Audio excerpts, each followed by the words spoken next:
Okay, so it's 10 o'clock. I'm sure people will be continuing to click in as we get started, but we've got so much exciting news. I don't want to waste any time. So we'll just go ahead and start with introductions. So I want to start by saying welcome and thank you to everybody who's joining us today. We're really excited to share some updates and some news from the Recreation Project.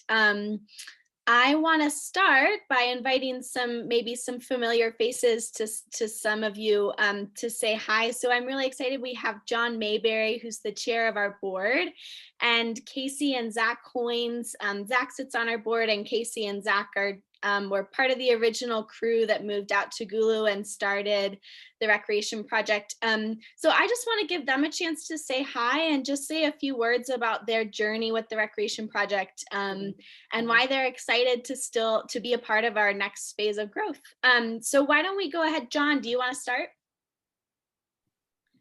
Sure. Hello, everyone. Great that everyone can join us. My name's John Mayberry. Been with Recreation Board since its inception.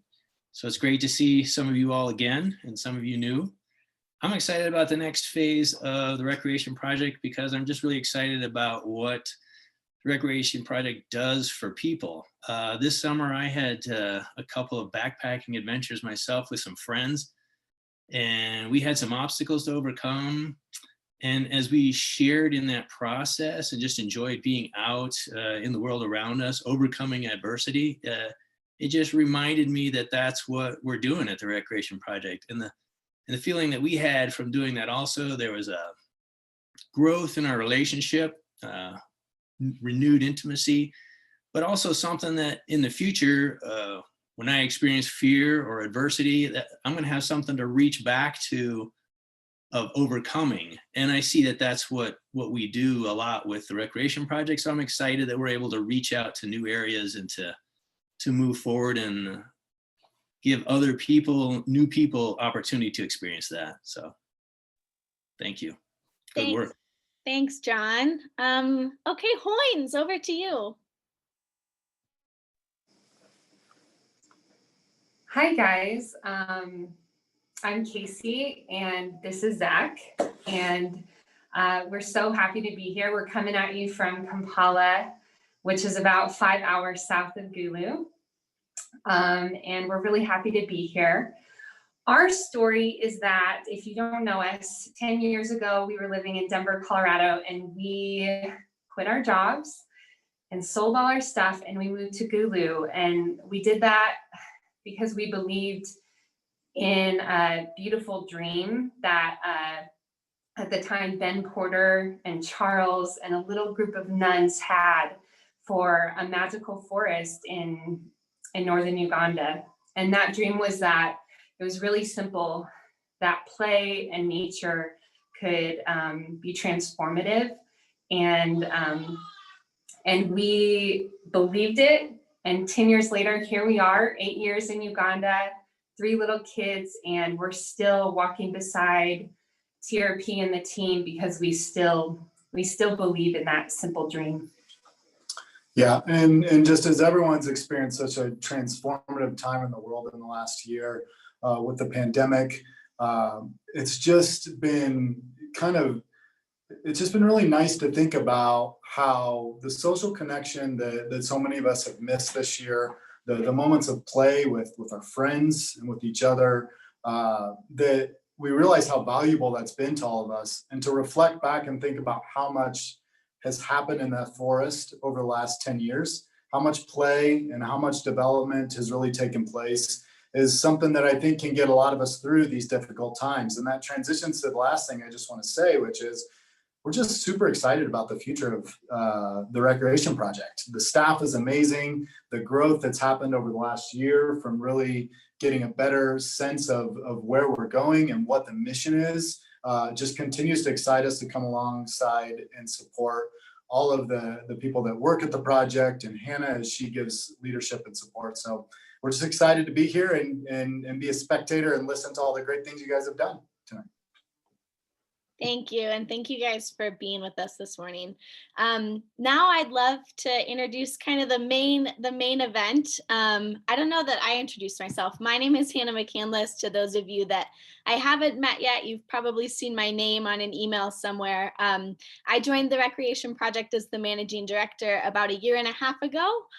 So I'm just super excited to share the growth that our team has made in the past year. But with that, I'd love to ask our team joining us from Gulu to go ahead and introduce themselves. Before they do, I will just give you a warning. We are a small team that has been battling power and internet challenges this week. So if we do lose our team in Gulu at any time, bear with us. I will ask, if you're participating and you're listening in with us today, it sometimes makes it easier for our limited bandwidth in Gulu if you just turn your video off. So if you're just participating, feel free to turn off your video to make sure we can hear from our team in Gulu. So why don't we start, Irene and Deo, and then we'll go to Dennis and Charles. Just introduce ourselves, tell us a little bit about what you do at the Recreation Project.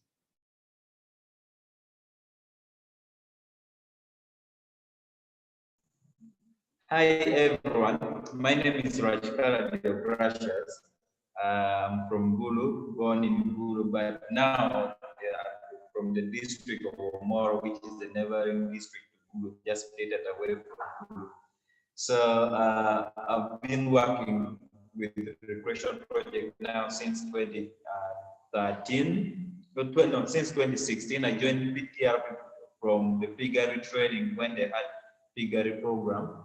And now I'm as a change, and then now I'm a facilitator with Recreation Project, and I love the job so much. Thank you. Hi, my name is Lagoti Irene Rutwala. I am a facilitator at the Recreation Project. I joined in 2016. I'm so privileged to be one of the facilitators up to now. Thank you so much. Hi everyone, my name is Dennis Achalam. I work at the Recreation Project as the program manager. I joined the Recreation Project in 2016. My major role at the Recreation Project is to design the appropriate programs for the particular teams that we offer our program to. Thank you so much.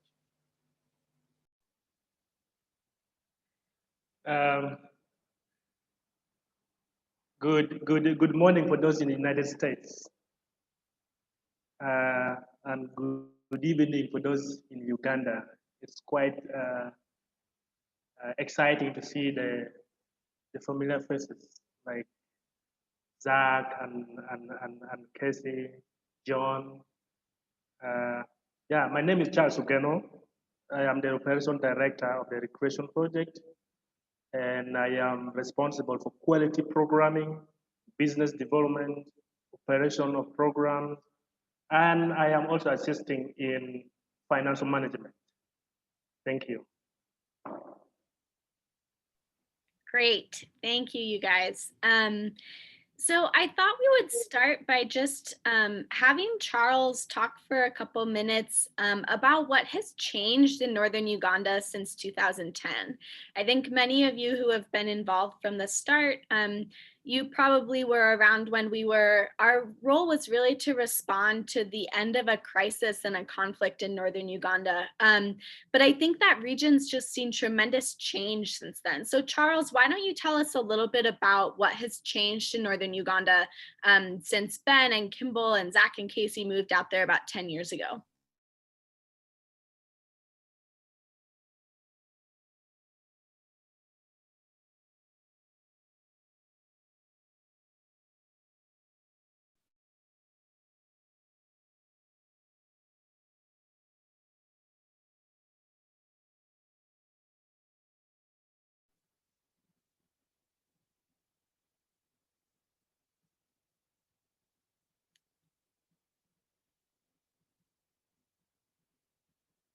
Charles, I don't know if you're speaking. If you are, we can't hear you.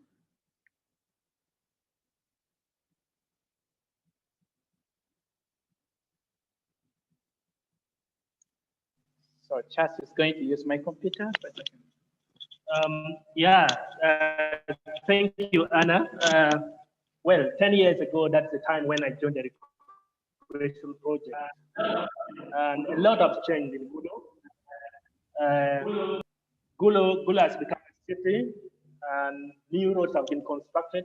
The economy has grown and is still growing very fast. People have shifted from survival to development kind of issues. But it's also very important for us to note that young people in northern Uganda, especially in Gulu, which is a little city in northern Uganda, is faced with a lot of adversities. And these adversities are ranging from physical, mental, and social loss. And sometimes also, you cannot disregard distress. Generally, the common kind of adversities in northern Uganda include family separation, include sexual abuse, and sometimes drug abuse. So these are some of the kind of adversities that you can really see in Gulu when you step in.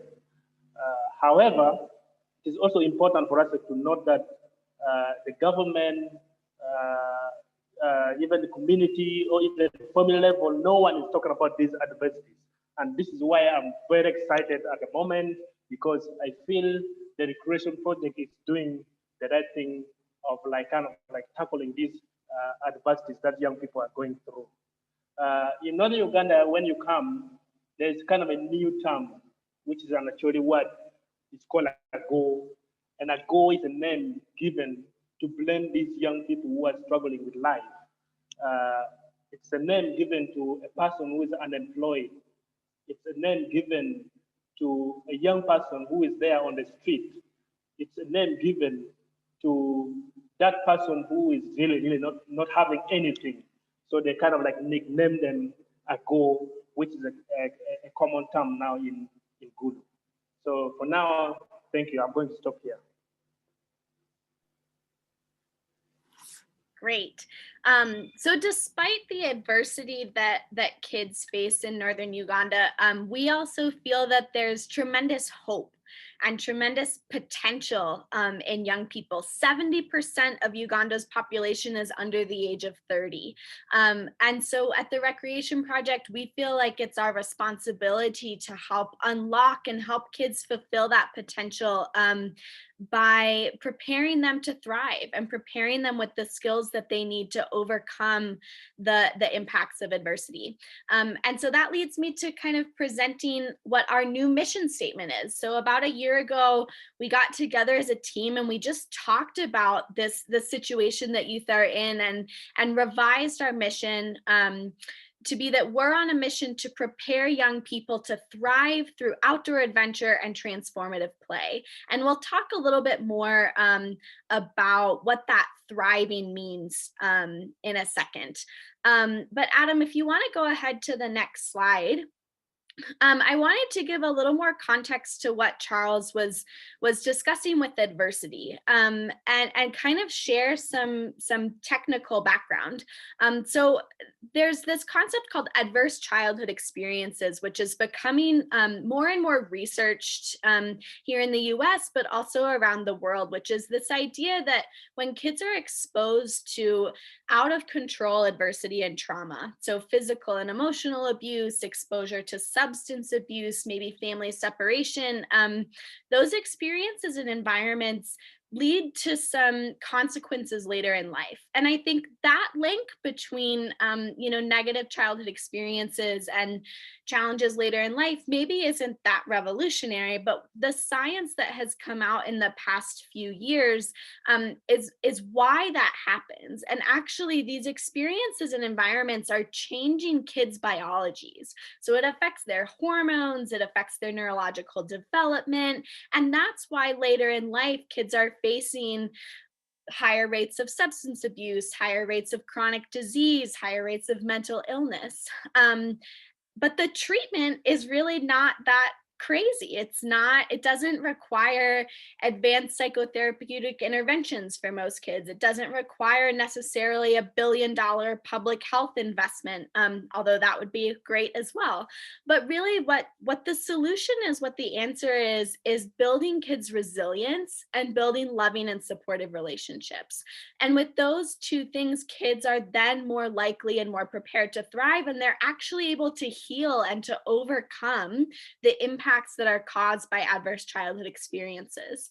So I want to have Charles talk very briefly for a minute and just give us a little bit more context about, what he's learned about ACEs and what that means in the context of Northern Uganda.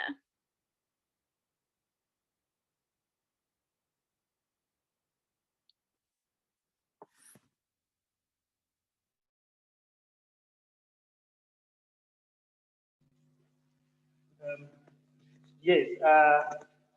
Well, looking at ACEs in the context of Northern Uganda, okay, these ACEs, when you talk about it, for us, we are talking about it, and I think some few of us do understand. But when you come to Northern Uganda, it's quite a new concept, and many people do not know what AC is.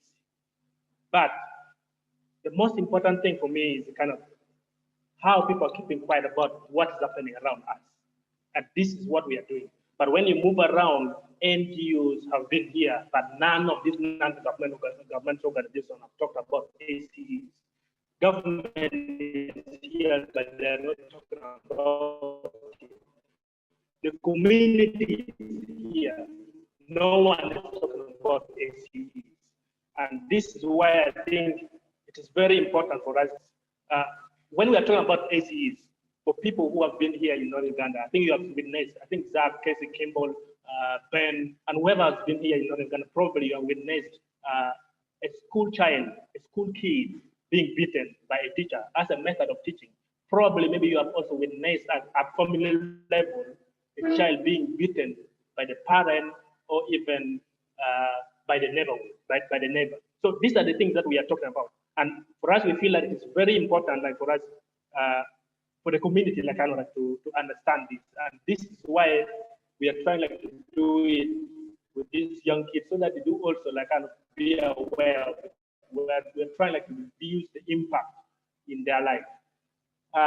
When you go to the man home, for example, we talked about the man home at the beginning, which is a kind of like a detention center for children here in Gulu. And the recreation project I've been working with this center for more than 5 years. And when you go there, you find that 70% of these kids have been exposed to adversities. And these adversities sometimes include like neglect, physical neglect at family level, physical neglect at family level, or even like at community level. But also there's also sexual abuse. Some of these kids have been abused sexually. Some of these kids have been exposed to kind of like drugs, which are not good even for their health. So this is something that we are doing like to these kids, kind of like to help them navigate this kind of problem. So I think no one is really trying to address the root cause of these issues within our community, and everyone is kind of like keeping quiet about it. But it is a reality which is happening in our community. I can admit that even like some of our staff, we have gone through this kind of adversities, and you can really like kind of like see from your own experience that okay, this happened to me in my life, but you don't know at that moment. But right now, as we am speaking, I know that we do understand what adversity is. I do know that I was beaten when I was young, and those are the adversities we're talking about. So for now, I think I can also stop here for now. Great, thank you, Charles. So I want to talk about what does this mean for the recreation project? And I was thinking about this actually a couple weeks ago when my family was in Rocky Mountain National Park. And for those of us that are in the Western United States, we're in maybe what's becoming fire season. And we were hiking and the entire northern Rocky Mountain range was just covered in thick smoke. And it made me think about this analogy that I think really encapsulates what the recreation project does. In that with during fire season, we're learning and maybe realizing that the best way to combat wildfires is to practice controlled burns. And when we have controlled burns, it makes the actual fires, the wildfires that do start, less devastating. And I think that's such a good analogy for what we're trying to do at the Recreation Project, because it turns out that research has shown that the best way to prepare kids to overcome adversity isn't to keep them sheltered and away from adversity. It's to provide controlled adversity and opportunities for mastery. And that's really at the core. This equation is at the core of what we try and do through outdoor adventure and through play. We don't stand up and lecture kids about the need to be courageous or the need to be strong leaders. We provide experiences that allow them to build those skills and to realize their own strengths. You know, if you've been out to visit us, you may have seen the climbing wall and the high ropes course that Kimball, who I think is on, designed, and that our team, we've had many groups out to help build over the years. And when kids are climbing the wall or going on the zip line, their body is experiencing adversity. They're scared, they're nervous, they're not sure if they can overcome that experience. But when they do, then they're realizing their own strength. We're really giving them a chance to come into their own resilience. So Adam, if you want to go ahead to the next slide. So essentially our role, we feel, is to provide the skills and the support to help kids thrive. So that looks like trusted mentors, networks of support through their peers, through giving experiences with their families, resilience education. So that's our life skills curriculum that you'll hear more about, and doing it all through these safe, transformative experiences that provide controlled adversity. So sort of the goal of those interventions is to build resilience in relationships so that in the long run, kids are more likely to thrive. And we define thriving as kids are healthy, kids are productive, and kids are fulfilled. And we're really excited that we had the opportunity this past summer to work with master's students at Georgetown University to help us develop a system that's designed to measure these things. So we're looking at indicators of resilience in relationships. We're looking at measuring health and productivity and fulfillment so that over the next few years, we can really learn. We can learn what the best ways to build these skills and to prepare kids to thrive is through our programming. So I want to talk a little bit about what that looks like. So we are kind of shifting away from sort of shorter one-day programs with kids, but really looking at longer term engagements with kids and their families. So in this model that we're shifting to, we're running 15-week resilience and relationship building programs. So this includes delivering our resilience and life skills curriculum, which is all based in play or in outdoor adventure, depending on the program, to build those resilient skills. But also something that we're trying out more is bringing families in, recognizing that the home environment is really where these kids spend the most time, and giving adults and caregivers that are responsible for youth the information about childhood adversity. Like Charles said, this is maybe a new concept to people, and yet 90% of youth in northern Uganda have experienced at least one adverse childhood experience. So we want to get them information, but also bring them in to build relationships. So we have 3 modules as part of our training that include the parents, and 2 of them are the parents and the kids together participating in challenges, maybe going, doing the ropes course together, doing some games together to facilitate healing and relationship building. So I want to have Charles talk a little bit about kind of paint a picture of what some of those modules might look like, what a kid might experience during our new resilience and education curriculum. When we're talking about this 15 weeks kind of model or the training, and our new life skills model looks at very important component. And one of the components that I like within the model is my family journey. And in my family journey, you bring the family, like kind of the guardian or the parent and the kid together in the program. And when you bring them together, there's an activity that we give them. And this activity, we call it lifeline. Lifeline is, you get them like maybe a paper, you tell them, okay, draw your life right from the beginning when you are born to current moment or to present moment. Then from there, they start drawing. But you tell them that all the happy moments are represented with flower. But all the difficult moments in your life is represented with stone. So at the end of it all, you tell them like kind of to indicate where they think their life is heading. Is their life heading in a good direction, that the arrow points up? Or just like in the middle, the arrow points in the middle. If they think their life is heading in a bad direction, the arrow points down. After that, you give them that opportunity like to do the activity. When they do the activity, it is there, then they're kind of right to come and share it with any of the facilitators, or they can also go and share with their own child, or the child can also go and share with what? With the parent. So this is very important in this context because in northern Uganda, sometimes like parents, they do not have time with their kids. You find that the parent is maybe somewhere in Kampala working and the kids are here in Gulu. Or someone is kind of like in Lamore doing garden work and the kids are here struggling with education. So we find that this is very important for the child kind of like to look at the life of the parent also. What made the life of the parent difficult? And what can make the life of the parent also difficult again? And the parent also can have that time like to look at what makes a child unhappy, or what made my child unhappy in the past, or what kind of destroyed the relations between me and my child. And this is very important in this context where people do not have time to spend with their children. Very important in this context because this is a situation that no one knows that it's important, like to have that family life together. So this is what we are doing. The other thing that I also like about this new curriculum is the resilience kind of education that we provide to these young people. In my understanding, resilience is about recovering from a difficult moment, and resilience is about falling and getting up. And sometimes I feel resilience is about failing, learning, and succeeding at the end of it all.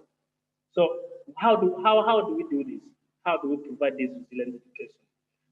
What we do is we give a challenging kind of activity to these young people, an activity where they are likely to fail or even to succeed. And sometimes you could even see that they are failing. But as a facilitator, they are very good at encouraging them. You can do it, you can do it, you can do it. At the end of it all, you see that somebody is succeeding. And this is very important in this context because some of these children, they have never had a parent maybe appreciating or encouraging them. Okay, you can go for it, Charles. You can go for it, Dennis. You can go for it, Irene. These are the kind of things that we want, like the kids like to be hearing, and this is what we are giving them. Resilience is not about like kind of surviving in a difficult situation and that is it. But after surviving in a difficult situation, what do you face?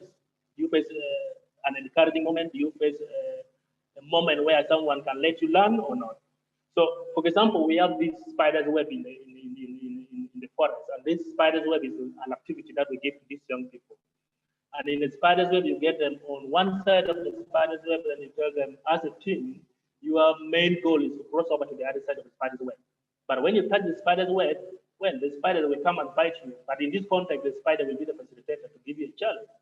And this challenge depends on the facilitator. Sometimes the entire team who have gone to the other side will have to come back and start again when any one of them touch. And sometimes the facilitator can tell, well, since you have touched, the entire team should keep quiet.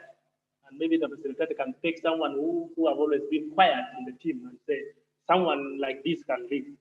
And this is very important in the kind of like bringing the inner part of people, bringing the potential that we have in people.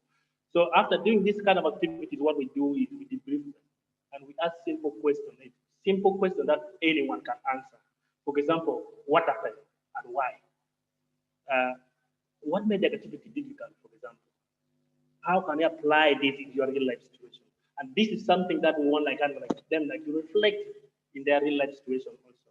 how they can apply this kind of activity. Instead of maybe giving up, someone say, instead of giving up, we kind of like decided to go ahead with activity, and we succeeded.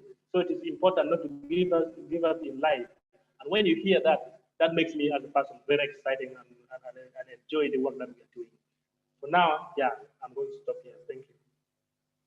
Awesome, Charles. I think that paints a really cool picture of what our program looks like. So now I want to give our facilitators a chance to jump in. So we're going to kind of now give you a detailed look of what our different programs look like. So I want to start by handing it over to Dennis, who's going to tell you about our longest running program, our climbing club. Yeah, thank you once again. My name is Dennis Acharam, as Anders said. One of the longest programs that we do in Gulu here is Climbing Club. Climbing Club is just a name that we have given to these activities. Climbing Club is one of the activities that we are running with the students in northern Uganda. Of course, we meet the school administrators or the authorities to discuss on how we can form the girls' clubs in the schools. Therefore, that club, we call it Climbing Club. Of course, there are also procedures of selecting or choosing who should participate in the program, because we cannot enroll the entire schools due to some other criteria. Like, for instance, for you to qualify to join this club, we normally look at the people with low self-esteem. We look at the people who are fearing to express themselves in the classrooms or even in the family. These are the people that we are looking at, and these are the people that we will normally get them into the club. We normally also look for the people who have just joined the schools, like the secondary schools. So these are the people who also include them in the system.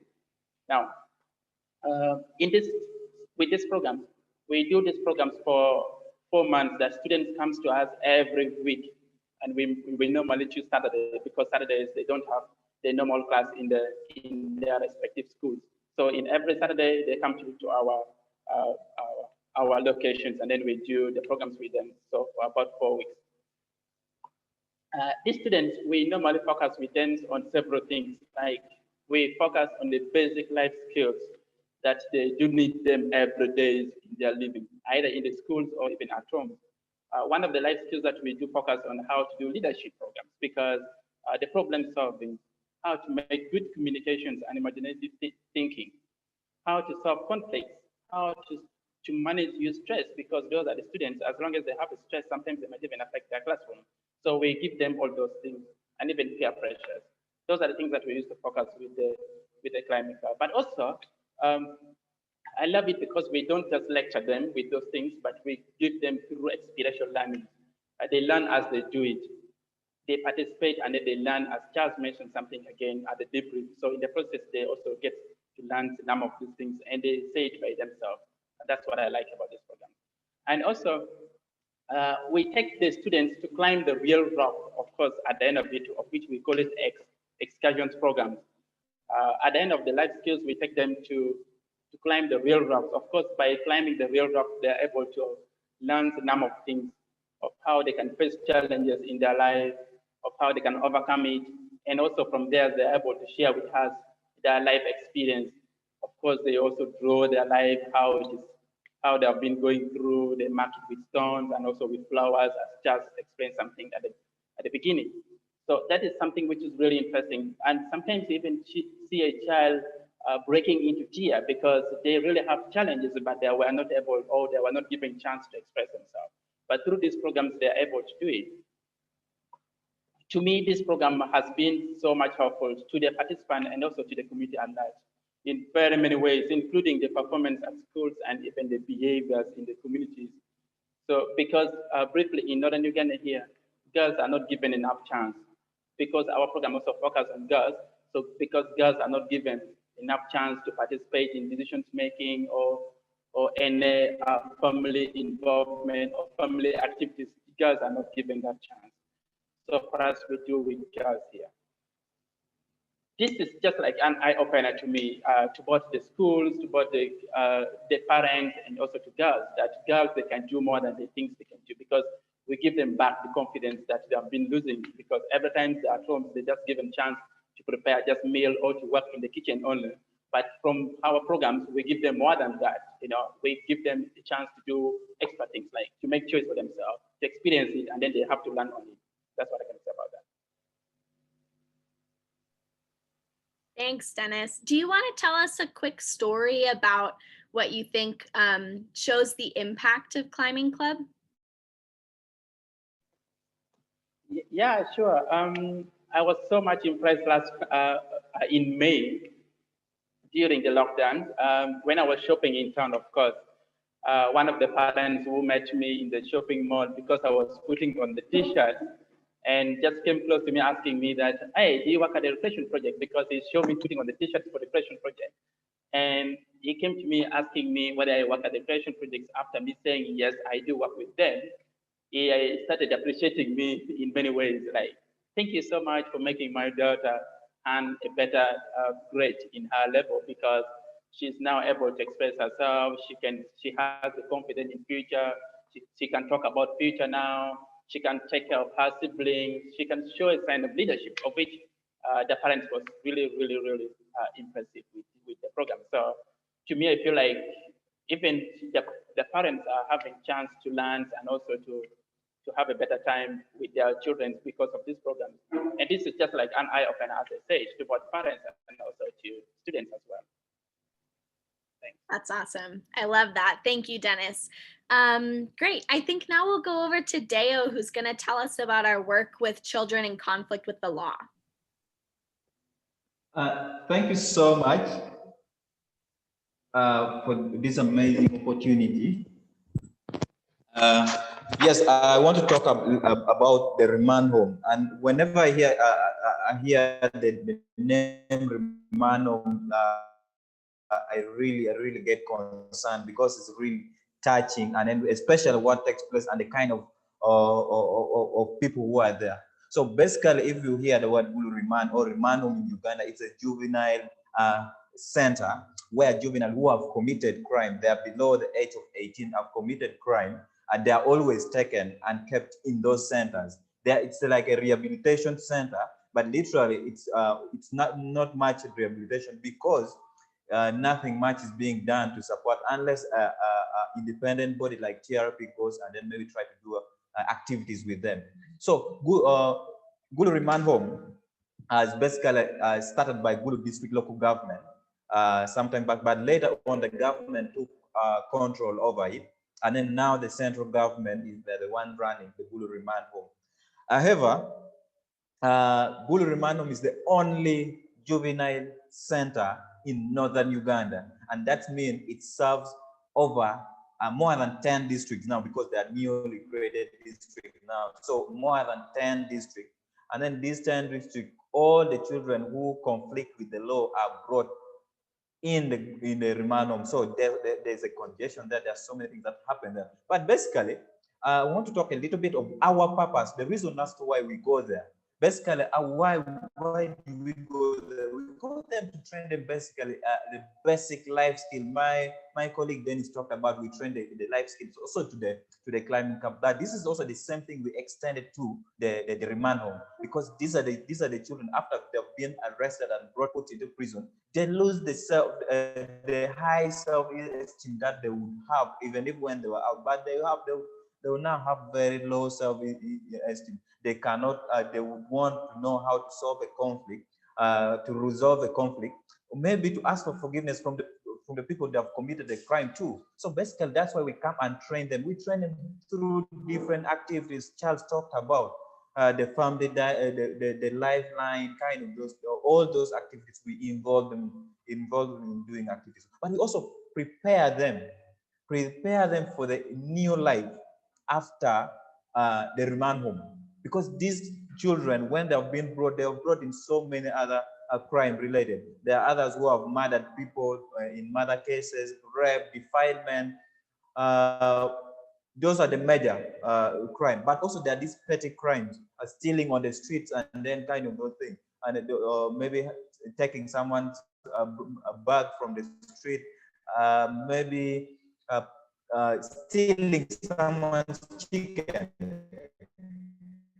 from their house at night, probably arrest the children who are moving at night because they don't have the national ID to identify them. So because this majority of the children who are arrested from Gulu city now, they are the street related children. So they don't have the national ID because they don't have where they belong. They don't have the address. So they are not even given the national ID, but and yet at the night, in the night when they have got where they work and sleep, they are also arrested. Another thing why we also go there, we prepare them to learn from the mistake that they have made, maybe the crime they have committed. What can you learn from, what lesson can you pick from them? So we give them those activities so that they are able to learn themselves, to gain the self-esteem, to be confident in themselves, to know that they can still change and be a different person, a better person for tomorrow. We also prepare them to overcome any other challenges that might come, whether in a remand home or outside remand home. Now that brings me to the next, and we would do what some of the things that are needed probably to work with. But as I said earlier, the kind of people that I said earlier, that we are working with the children who are below the age of 18, and all these children have committed different offenses, and ranging from murder, theft, rape, sexual abuses, etc. And we need something to involve. Why do we involve ourselves? Because these are the at-risk children who needs engagement. They need alternative knowledge, like farming, because we have been doing farming activities also with the remand home. So they need such kind of activities. They also need, we need time, maybe resources, and then for our activities to be successful. So also what is involved is the resources that is put out, that TRP puts in place so that we engage in. But also the most important thing that the most category of people that are involved are themselves and parents, because we engage the parents into our activities, into our activities. And I want to give a little bit of what really takes place in the remand home. I want to give you a story. If you see in the picture there, in the picture that has been shared, you can see three people. That's Dennis and me. And then in the middle person I want to talk about is that gentleman. He's called Tony.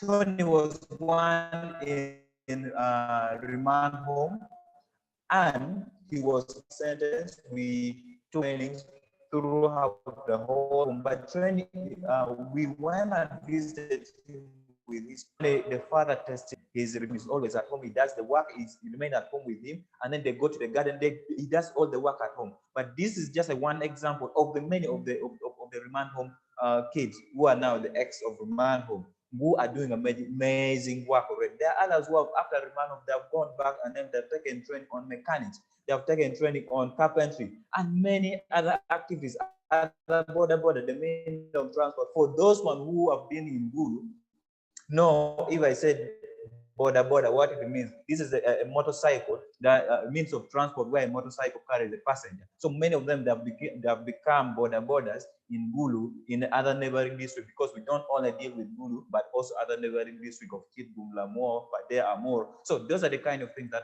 happens in Ruanguru. Thank you so much. Thanks, Deo.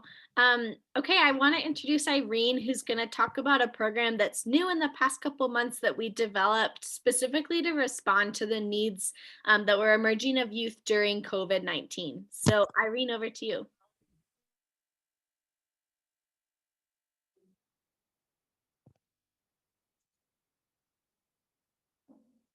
Okay, thank you once again. I'm Irene. I would like to share with you one of the programs. Yes, let me come again. My name is Irene. I would love to share with you one of the recreation project program, which is the rural outreach program. So when you look at this program, this is kind of a new program that has just started during this lockdown COVID-19 pandemic, whereby every child in school had been sent back home, primary institution, and any other institution of learning. So this program will let us reach the out of school children. But for now, we are encouraging everyone to come, whether out of school or whether already in school. But we know as time moves on, school will reopen and others will join the school, get back to their other schools and they remain home. So we want to extend this program to those out of school children, young boys and girls. So our age bracket is between years. So like currently, as we talk, we have this program being run in one of the sub-counties within Gulu district, that is in Lagwin and Lokodi sub-county. Some of you could have heard about Lokodi due to this LRA insurgency, but when we talk about this outreach program, our direct beneficiaries, all our target group, they are the young girls and boys between the age of 18 to between the age of, yeah. So sometimes we feel like, can we also bring parents? So as we talk, we also have the parents of those kids that in the program, much as we put them as a group, but they're also equally important because we know that they are also necessary in the development of a child. That's why we bring, yes. What really like it about this program is because actually children friendly, the mode of our, because we engage them in games, as we all know that basically children like playing. First engage them in different activities, different games, so then afterwards they come up and try to learn something valuable. So we are so grateful that this outreach program will impact on our young boys and girls because it's like a lifetime toolbox, yes, whereby I think to tune the mindset to challenges positively, because we know that like in Uganda, from the range of 14 years, that is when sometimes a child gets exposed to either good or bad things within the environment. So we feel like we are, our target group is really so good, yeah. Also, as that's why when you look at the photo, you see the parents the other side, you see the children the other side, and some of my facilitators, they are giving the masks, others are providing the writing materials, as you can see. So share with you also briefly about what the program requires. Yes, so you find that this program is running for about 10 weeks, which is basically the same as 2 months and a half. This program is done like once in a week, whereby so we feel like at least if we can reach them once in a week, that is so great, because it's a beginning. But we have a dream that this program will still continue and explore in other parts of the district, in other parts of the sub-region as actually. And I talked about parents being brought on board previously. And now we see that in this outreach program, we need to also engage parents like 3 times in the entire program. Yes, so I would like to share also an highlight or inspirational story, because I remember there was a time when I was already done with that session. I had interaction with one of the girls. She's 17 years and she is already in senior 2. I mean, in secondary school. That's the secondary level in senior 2. So she was like, she's really impressed about this program because ever since we started enrolling them in this life skill program, she had been reflecting how she had been living her life during primary school, when she had joined secondary school, and she feels like this program has come at the right moment, whereby she still have a lot of things to change in her life. She still have a lot of things to re-strategize so that it shapes her future. And also she was like, she really admires how we go and facilitate them. And she has a dream of one day standing up and standing like us as we are training the children. And I was so amazed by that inspirational story brought by one of them. Thank you so much. Yeah. Thank you, Irene. That's awesome. I can't wait for her to join our team. So I want to wrap up over the next couple of minutes so that we have a few minutes for questions. As Irene explained, this rural outreach program was really a new idea because of COVID. We had planned in 2020 to start rolling out a program based in primary schools, but primary schools have been closed since March. However, our plan for 2021 is really to roll out this 15-week program in primary schools across Gulu, because working within kids are in school, right? So we need to be where the kids are. And we feel that integrating our program into an existing infrastructure at a school, being able to work closely with teachers, being able to access parents is going to be really key to our growth in both the number of kids that we're going to reach, but also the impact that we're going to be able to achieve. So Adam, if you want to go to the slide with 3 circles, I think it's the next one. So I want to talk a little bit about where we're headed, what our priorities are for the next year and then beyond. So we have a kind of a big, scary, audacious goal of reaching 600 kids and their families next year. So that's 600 families that would graduate from our full program. And that's through reaching a significant number. Over half of those would be through our new school program, but also maximizing the reach and impact of our program with the Remand Home, as well as our climbing club programs. But given that we're sort of in this new phase of growth, there's a lot that needs to happen to fuel that programming, right? And so there's sort of 2 other areas that we're really looking to invest in. So the first is our team. I think you've gotten a really good picture of the wonderful people that are part of the work that we do and that are out working with kids every week. And we want to invest in them. We want to invest in Deo and Irene and Dennis and Charles to make sure that our team is passionate and trained and engaged. Believe it or not, in Uganda, it's not that easy to go get a bachelor's degree in outdoor leadership education. And so we have to kind of tailor how we train and invest in our team to something that's really a unique skill set. And we also want to prepare our systems for growth. We're in kind of what I'm calling a proof of concept phase. So we're really focusing on rigorously measuring our outcomes and our impact, and using the data that we're able to collect to make decisions, to decide, is 15 weeks not enough time to have an impact? Do we need to make this 6 months? Do we need to make it a year-long program? Do we need to include parents more? Do we need to train teachers?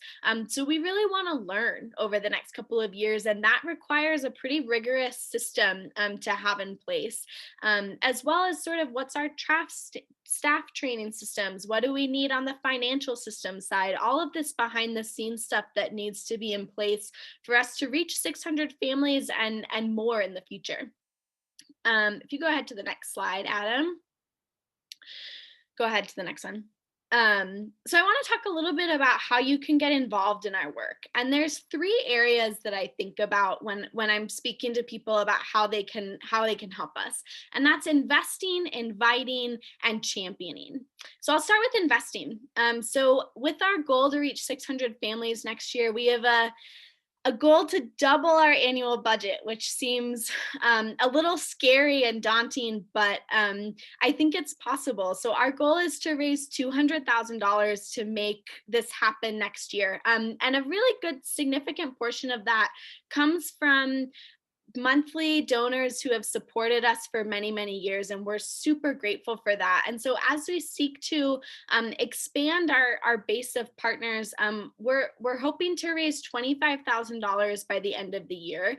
And a significant portion of that, I think, will be from one-time end of the year gifts. So if you're a family that tends to make charitable donations at the end of the year, we would ask that you would consider the recreation project as part of that. But we also really hope to bring on some new monthly donors. Monthly donors are super valuable for us because at the stage of growth where we're in, we know we can run programming in February, but monthly donations help us make sure that we can run programming in November and towards the end of the year as well. But giving financial donations isn't the only way that you can support us. I'm getting ready to head back to Uganda in November. And there's some gear that we need to make sure that our climbing programs can keep growing. So there's a list there. If you have gear around your house that you're not using, if you have connections in the outdoor industry, please reach out. We would love to connect about gear that we could bring back to Uganda.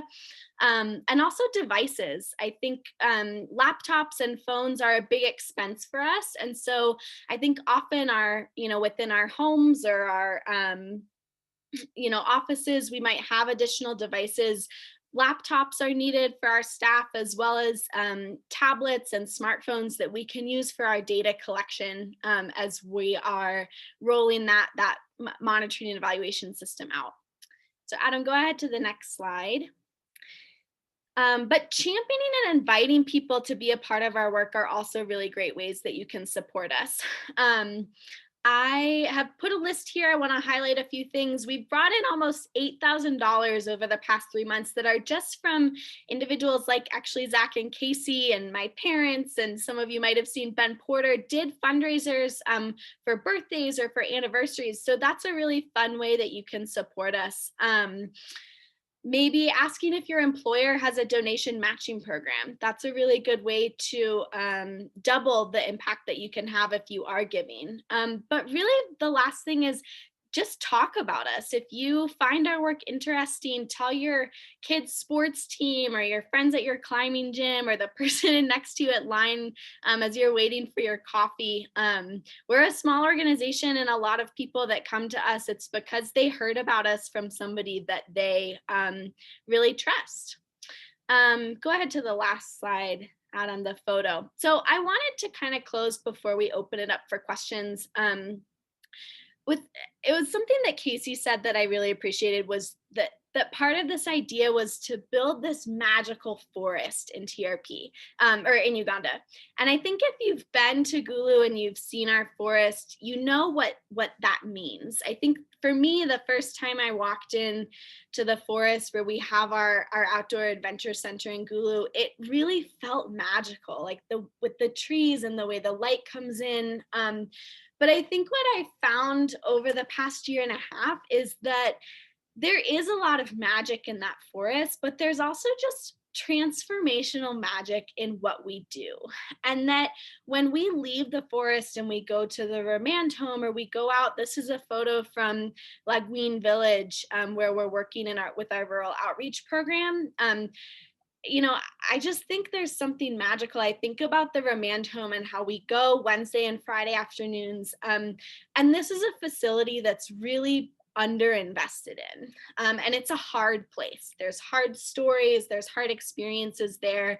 But our team comes in on Wednesday and Friday afternoons, and we just start to play. And just slowly, it's like everything kind of fades away. And for the 2.5 hours that we're there, it's just this pure, joyful, magical time. And I just wanted to share that because I wanted it to be clear that if you're joining us, if you're supporting our work, whether you're a donor, whether you're telling someone who you're getting coffee with about our work, you're part of something magical and you're part of something really transformational. So I think we just have a couple minutes. If you want to stay on more, feel free. I just wanted to open it up. If anybody has questions, please feel free to ask the team any questions that you have.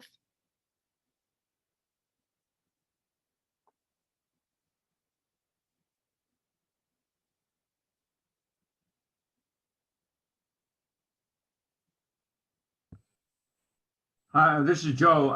I just have a question, especially I remember Charles and Irene from when we were there, but it just seems like the staff have been there a long time, and I'm curious what it is that keeps you there and that your commitment is still so strong.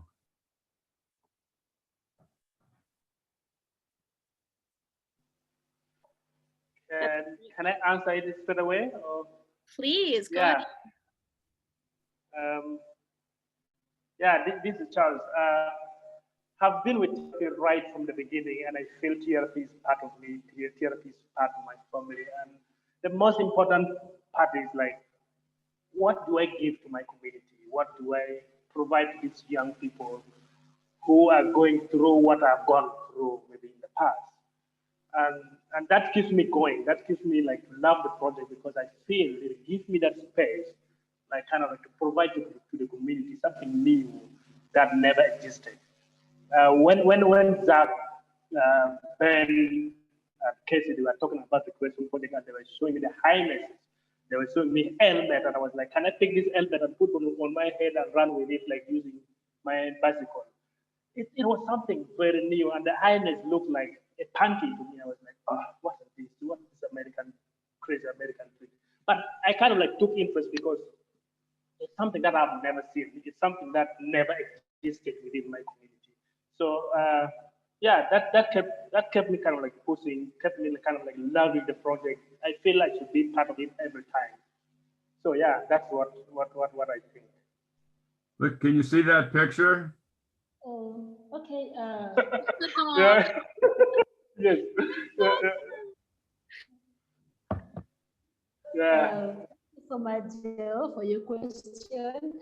Actually, for me, as Irene, based on my own experience growing up as a young girl, I had a dream that if I someone or and I believe I would have been a better person than the way I am. So that basically drives me that there could be some other girls, some other young children that really need that kind of training. So I'm really impressed, and whenever I'm meeting children, I'm empowering them. I do it like with a lot of passion, because I know I'm serving at least somebody who really needs that kind of empowerment. Thanks, Irene. Any other questions? Oh, go ahead, Dale. Okay, thank you so much. Why am I still working for TRP? That's a really exciting question. Literally, it's passion that drives me to work for TRP. Literally, and then the kind of activities that they do, the transformation they cause to the community, and that's the main driver for me to work for TRP, and that is why I yearn really to work for TRP, not only now, but for the future, and I want to work every time. And if the project is there, I will always be there, and because the impact is really great in the community.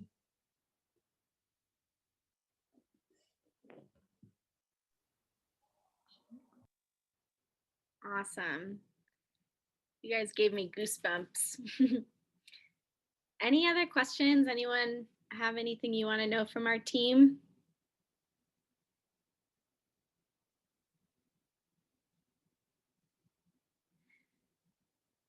Well, thank you, everybody. I think we'll wrap up there. I just want to thank everyone again for joining, and thank our team in Gulu too. We made it through with no gaps in internet or power. So really good work. It was great to hear directly from you guys. Thank you to everyone who joined. Yeah, we really appreciate you joining us today. So enjoy the rest of your day.